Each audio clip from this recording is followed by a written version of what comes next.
Hi, I'm Maggie, and this is Music Theory for Piano Technicians, Part 18.5, Basic Interval Ratios.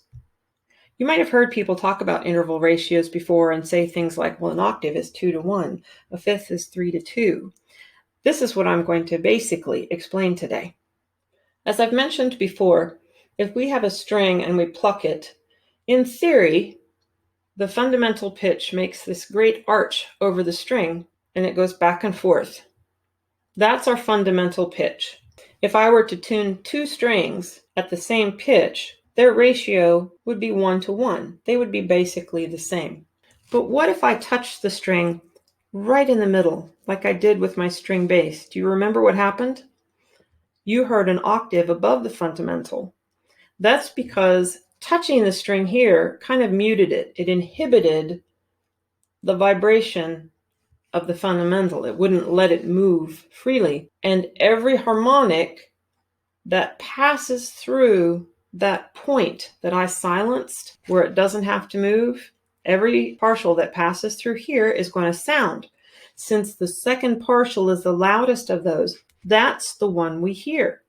It is the second partial, and it is above the first partial.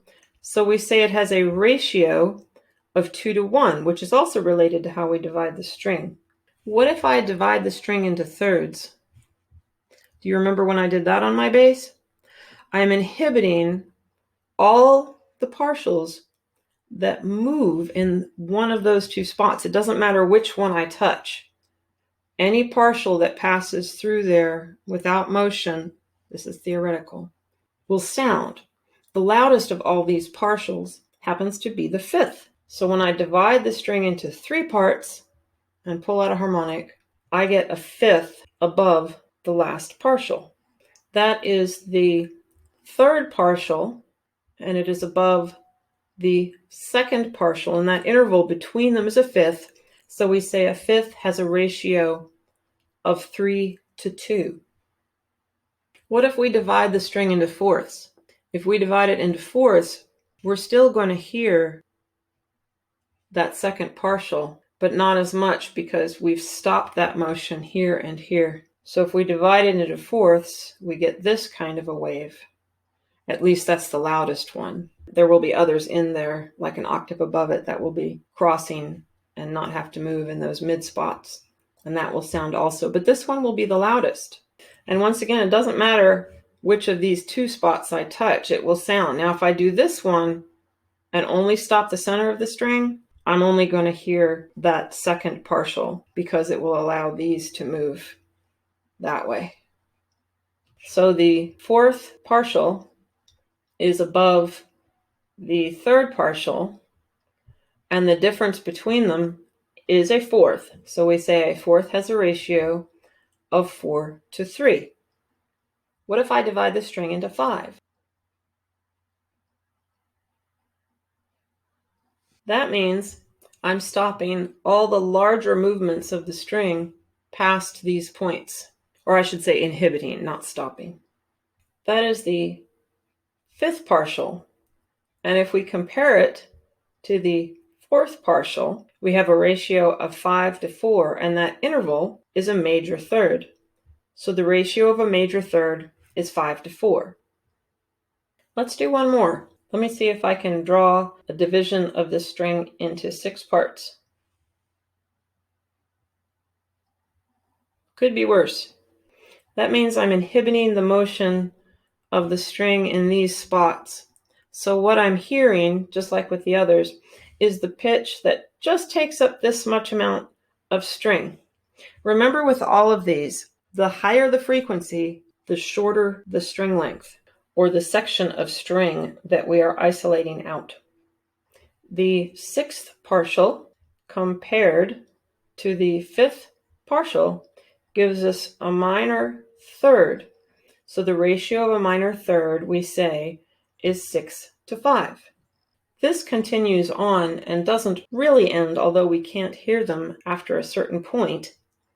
And also, after we get past a minor second, we pretty much don't use them on a piano, at least definitely not in equal temperament. In this next part, I'm going to use a little math So if you're afraid of math, don't worry. I can explain it a different way later, but for the moment, I'm just going to go through this, and all you need to know is that it's a thing.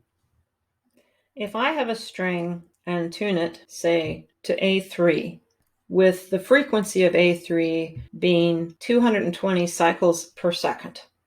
If I take 220 cycles per second, multiply it by 1, and divide that by 1, I get 220 cycles per second. See, math isn't that hard. That is our unison. If I take my 220 cycles per second and multiply it by 2 and divide that by 1, I get 440. And sure enough, our 2-to-1 octave, our octave above a note is going to be double. 440 is double 220. If I take my 220 cycles per second note and I multiply it by 3, which is the first number of our fifth ratio, and then divide it by 2, which is the second number of our fifth ratio, I get 330. And that would indeed be a fifth above our A. This continues. With the fourth ratio of 4 to 3, I can take 220 cycles per second, multiply it by 4, divide that by 3, and I will get 293.3 with a repeating decimal.